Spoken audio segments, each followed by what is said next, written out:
दोस्तों, बिना कहे मन की बात जानने वाले इस दुनिया में केवल दो ही लोग हैं। एक तो पूरी दुनिया की देख रेख करने वाले भगवान और दूसरे हनुमान जी के परम भक्त बागेश्वर धाम सरकार जी, जो कि अपने चमत्कारी कार्यों से लोगों को हैरत में डाल देते हैं। आए दिन इनकी वीडियोस यूट्यूब, फेसबुक समेत कई सोशल मीडिया प्लेटफॉर्म्स पर वायरल होती रहती हैं। कभी ये लोगों के झूठ को सामने लाते हैं तो कभी उनके अंदर के भूतों को भगाते हुए नजर आते हैं। हर कोई इनके चमत्कार को देखकर हैरान है। और अब तो मनोज तिवारी से लेकर अमिताभ बच्चन, ओझा सर से लेकर फिजिक्स वाला, यहाँ तक कि मोदी जी भी इनके फैन हैं। और तो और कहा जाता है कि बागेश्वर धाम सरकार का एक अदृश्य सेनापति भी है, जो कि भूतों को भगाने में उनकी मदद करता है।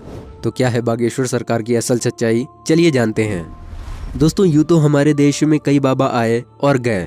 कई सारे लोगों ने उनके आश्रम और धाम पर माथे टेके। यहाँ तक कि बड़े बड़े कई फिल्मी सितारों ने भी कई बाबाओं के दरबार में हाजिरी लगाई। लेकिन जो प्रसिद्धि इस समय बागेश्वर सरकार को मिल रही है, वो आज तक कभी भी किसी को नहीं मिली।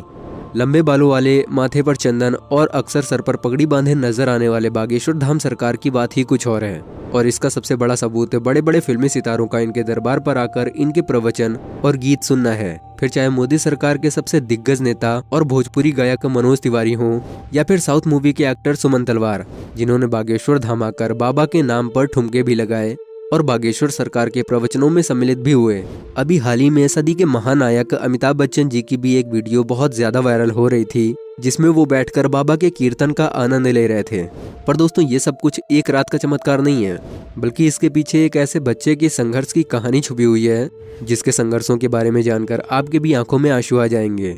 दोस्तों, वैसे तो सोशल मीडिया पर एक बार कोई वायरल हो जाता है तो उसकी जिंदगी बदल जाती है, पर बागेश्वर धाम सरकार तो हर हफ्ते वायरल होते रहते हैं। लाखों की संख्या में लोग अपना काम धाम छोड़कर उनकी बातें सुनने और उनके चमत्कारों को देखने में लग जाते हैं और अपने दुखों और कष्टों को दूर करने के लिए बागेश्वर धाम भी पहुंच जाते हैं। दोस्तों, ये सब कुछ अगर सच हुआ है तो बागेश्वर धाम के चमत्कारों की वजह से।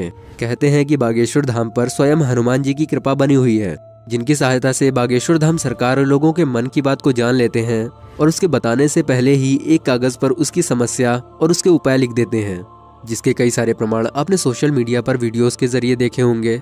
जब व्यासपीठ पर आकर कोई अपनी समस्या को बताता है तो बागेश्वर सरकार एक पर्चे को देकर वो पर्चा उस शख्स को पढ़ने के लिए कहते हैं। पर्चे को पढ़ने के बाद भक्तगण पूरी तरह से आश्चर्यचकित रह जाते हैं, क्योंकि जो दुख और परेशानियां उन्होंने बताई भी नहीं थी, उन परेशानियों के बारे में बाबा पहले से ही उस पन्ने पर लिख चुके थे, जिसके बाद वो सभी के सामने उस समस्या का उपाय भी बताते हैं और भक्तों को ये विश्वास भी दिलाते हैं कि भक्तों की समस्या दूर हो जाएगी।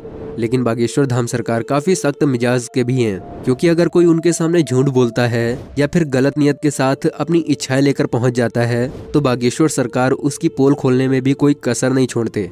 बागेश्वर सरकार जब दिव्य दरबार लगाते हैं तो भूत प्रेत की समस्याओं से ग्रस्त अलग अलग हरकतें करने वाले लोग उनके पास आते हैं और बागेश्वर सरकार उनके भूतों को चुटकियों में भगा देते हैं। क्योंकि जैसा कि अभी हमने आपको बताया कि बागेश्वर सरकार पर स्वयं हनुमान जी की असीम कृपा बनी हुई है। और ये तो आपने सुना ही होगा कि भूत पिशाच निकट नहीं आवे, महावीर जब नाम सुनावे। और महावीर से याद आया कि जो लोग भी हनुमान जी के परम भक्त हैं वो कमेंट सेक्शन में जय श्री राम लिखना ना भूलें। हनुमान जी के परम भक्त बागेश्वर सरकार का असल नाम पंडित धीरेन्द्र कृष्ण शास्त्री है, लेकिन लोग इन्हें बागेश्वर धाम सरकार या फिर बागेश्वर धाम वाले महाराज के नाम से जानते हैं। शास्त्री जी का जन्म 4 जुलाई 1996 को मध्य प्रदेश राज्य के छतरपुर जिले के एक छोटे से गांव गढ़ा में एक गरीब ब्राह्मण परिवार में हुआ था। अपने एक इंटरव्यू में उन्होंने बताया था कि जब वो 9 वर्ष के थे तभी से उन्होंने अपने दादा गुरु के कहने पर हनुमान जी की भक्ति, सेवा, साधना और पूजा करनी शुरू कर दी थी और उनका मन हनुमान जी की भक्ति के अलावा और किसी भी काम में नहीं लगता था। यह हनुमान जी की भक्ति का ही असर है जो वो आज अपनी चमत्कारी शक्तियों से लोगों की मदद कर पाते हैं। शास्त्री जी ने अपनी भागवत में एक बार ये बताया था कि जब वो छोटे थे तो उन्हें गरीबी के चलते कई बार 3 दिनों तक भूखा भी रहना पड़ता था। जहाँ शास्त्री जी का घर हुआ करता था वहाँ पर हनुमान जी का 300 साल से भी ज्यादा पुराना मंदिर मौजूद था और वहीं पर शास्त्री जी के दादा गुरु भी उनकी तरह दिव्य दरबार लगाते थे और लोगों की समस्याओं को दूर करते थे। पर इनके दादा गुरु की मौत के बाद वो दरबार खाली सा हो गया था। 9 वर्ष की उम्र से बालाजी सरकार यानी महावीर हनुमान जी का ध्यान करने के साथ साथ वो रामायण और महाभारत जैसे ग्रंथ भी पढ़ते थे। इन्होंने ग्रेजुएशन की डिग्री भी ली, पर हनुमान जी के चरणों से इन्होंने अपना ध्यान नहीं हटाया। कई सालों तक हनुमान जी की भक्ति करने के बाद हनुमान जी ने अपनी कृपा उनके ऊपर की और अचानक से ही उन्हें अपने ऊपर असीम शक्तियों का एहसास होने लगा। उन्हें एहसास होने लगा था कि वो लोगों के मन की बात उसके बिना बोले ही पढ़ सकते हैं और लोगों की समस्याओं को दूर भी कर सकते हैं। अपनी इन शक्तियों की मदद से इन्होंने लोगों के दुखों को दूर करना शुरू भी कर दिया।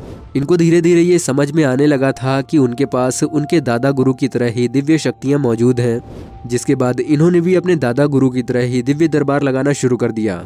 और ऐसे ही पंडित धीरेन्द्र कृष्ण शास्त्री बागेश्वर धाम सरकार के नाम से मशहूर होने लगे। हर मंगलवार और शनिवार को ये दिव्य दरबार लगाकर लोगों के दुखों और उनकी तकलीफों का निवारण करते। जिनकी अर्जी लगती थी उन्हें बागेश्वर धाम अपने पास बुलाते और उसकी समस्याओं को उसके बिना पूछे ही उसके सवाल और सवालों का हल एक पर्चे पर लिख देते, जिससे लोगों का विश्वास बागेश्वर धाम के ऊपर और भी मजबूत होने लगा। आपको ये बात जानकर हैरानी होगी कि शास्त्री जी भारत के अलावा अन्य कई देशों में भी दिव्य दरबार लगा चुके हैं और लाखों लोगों की मदद भी की है, जिसके चलते कई लोग तो इनको भगवान भी मान चुके हैं। कई महिलाएं तो इनकी खूबसूरती को देखकर अपना दिल हार चुकी हैं और इनकी एक झलक पाने के लिए दरबार में आती हैं। पर अपने सख्त मिजाज के लिए जाने जाने वाले बागेश्वर धाम सरकार इन सब चीजों से कोसों दूर रहते हैं और वो अपने दरबार में आने वाली सभी महिलाओं को अपनी बहन मानते हैं। वैसे दोस्तों, जहां एक तरफ हमारे देश में जब भी कोई बाबा पॉपुलर होने लगते थे तो उनके काले कारनामे दुनिया के सामने आ जाते थे और वो सभी बाबा आज भी जेल की हवा खा रहे हैं। तो ऐसे में अगर कोई 26 वर्षीय शख्स अपनी चमत्कारिक शक्तियों से लोगों को हैरान कर दे तो पूरी दुनिया सोच में तो पड़ ही जाएगी, जिसके चलते कई बार शास्त्री जी के दरबार में कई मीडिया कर्मी भेष बदलकर उनकी सच्चाई दुनिया के सामने लाने के लिए गए। पर जैसे ही मीडिया वाले उनके द्वारा लिखे गए पर्चे को पढ़ते तो उनके पसीने छूट जाते, क्योंकि उस पर्चे पर उन पत्रकारों के बारे में यही लिखा होता था कि आप स्टिंग ऑपरेशन करने आए हैं। जिसके बाद सभी मीडिया वाले भी बागेश्वर सरकार के सामने नतमस्तक होकर वहां से चले जाते थे। वैसे दोस्तों, जो लोग बागेश्वर धाम नहीं गए हैं वो इनके चमत्कारों से या तो अनजान हैं या तो विश्वास नहीं करते। दोस्तों, अगर आप भी बागेश्वर सरकार यानी पंडित धीरेन्द्र कृष्ण शास्त्री जी की शक्तियों को जानते हैं तो कमेंट सेक्शन में जरूर बताइएगा।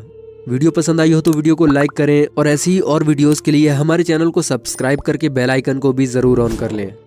वीडियो में बहुमूल्य समय देने के लिए आपका बहुत बहुत धन्यवाद।